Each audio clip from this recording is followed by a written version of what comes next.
So, bit of a different take this afternoon for this Facebook Live, because usually I'm the one saying, let's kind of all be caring and let's be understanding of each other. And I went through a few things this weekend, a few emotions that weren't too understanding at all.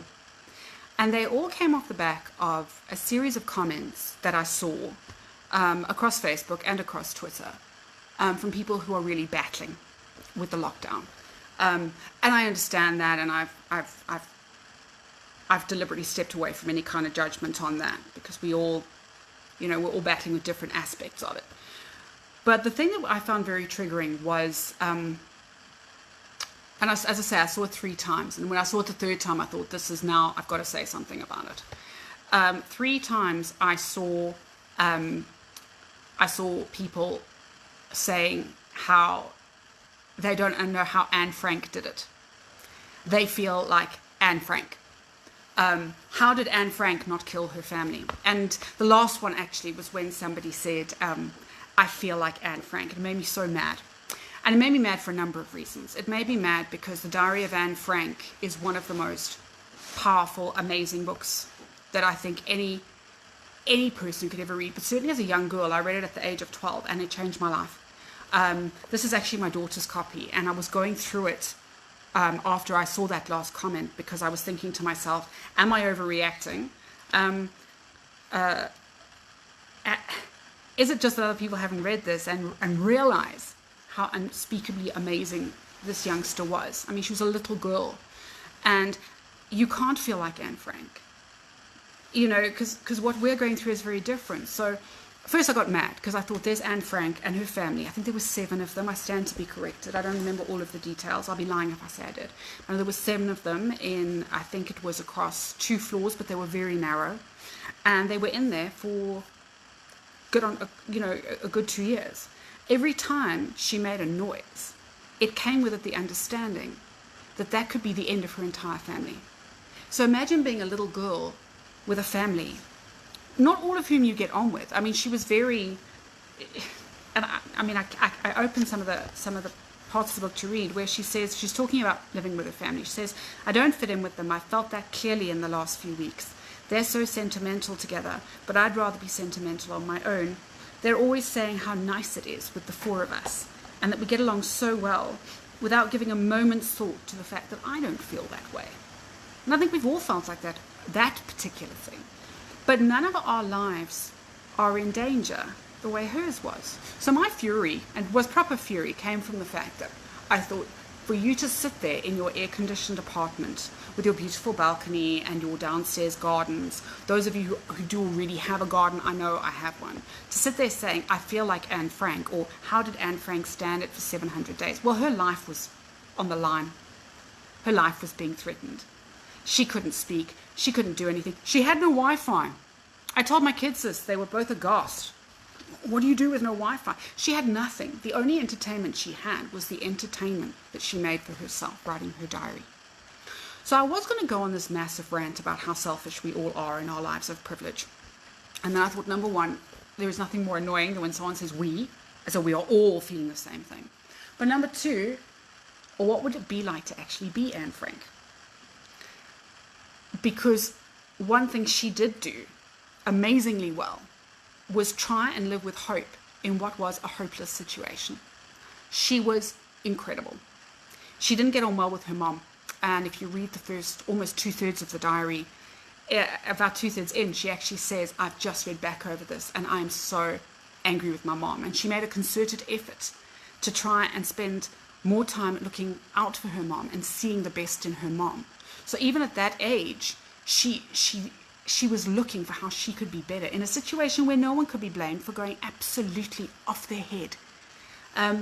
We're not in danger if we go to the shops 3 times, 4 times. Sure, we might be endangering others. Sure, we might be endangering ourselves. But if we walk outside our houses, we're not going to get picked up and taken to a camp. We're not. And so what can we learn from Anne besides her indomitable spirit? My favorite quote, and there are so many. I mean, before I started this video, I actually looked for a lot of Anne Frank quotes so I could just pull them up instead of having to go through the entire book, because I only remember the one off by heart. And it's not these ones. So she did say whoever's happy makes other people happy. So it's one of those smile damn it moments. And she also said how wonderful it is that no one needs to wait a single moment before starting to improve the world.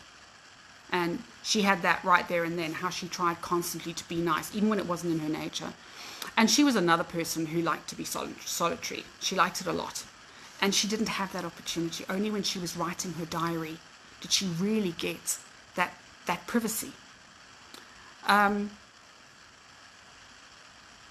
even in the face of everything she knew was going on, even knowing that she was an endangered species, because that is how it was, she said, I keep my ideals, because in spite of everything, I truly believe that people are good at heart.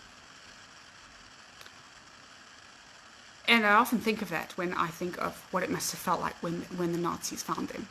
And she died in a concentration camp. And if you haven't got this book, or if you haven't read this book, like I said, I read it when I was 12. I think anybody, especially our kids who are so far ahead of where we were, I think anyone could read this book and get something out of it. And I know we can't buy paper books at the moment, but you can get it on Kindle. You can download. There's some of it is quite advanced, and there are versions you can get for younger kids. But this book is about the triumph of the human spirit, when all the odds were stacked against her, was stacked against this little girl. She died at 16. She was 13 when she went into hiding. I mean, I'm watching people moaning and groaning about not being able to do what they want. Well, I was that person yesterday. Yesterday, I desperately wanted some solitude. And all day, I was irritated that I was in this house with my family, my beautiful house, with my big garden, where I'm so lucky. And I saw a post by a friend of mine, he knows who he is, I won't mention your name, who said it's been the saddest Easter of his life because he didn't get to spend it with family. And I thought, oh my goodness, there I am with my family, my favorite people, and I'm begrudging that because I want a couple of hours on my own, just for my own headspace. And there's this man who'd probably give his eye teeth to have what I have and am not grateful for. So the reason I did all of this long-winded thing today is to say I do actually believe people are really good at heart, and I do believe that we are all really good at heart. And maybe to hear or to read from somebody who really had her life on the line could help us all maybe relook at where we are right now and go, okay, here's where there is some space to breathe, and here's where there's some space to give back, or what I can do when this is over. Because much like after World War II, they had to create their own normal. There was a new normal. We have to create a new normal as well. So, Anne Frank, my Bible for my high school life, and even now, however many years on, we are still learning from Anne Frank. I wonder if that little girl ever guessed what a legacy she'd leave, or how she'd be remembered. And I know for me, personally, if I was remembered for even a millionth of the inspiration that Anne Frank has given me, I would consider myself to have given back a lot to the world. So let's try and be that. So instead of saying, I feel like Anne Frank because I'm trapped, say, I feel like Anne Frank because I do believe that people are really good at heart. I do believe that we don't need to wait a single minute before starting to improve the world.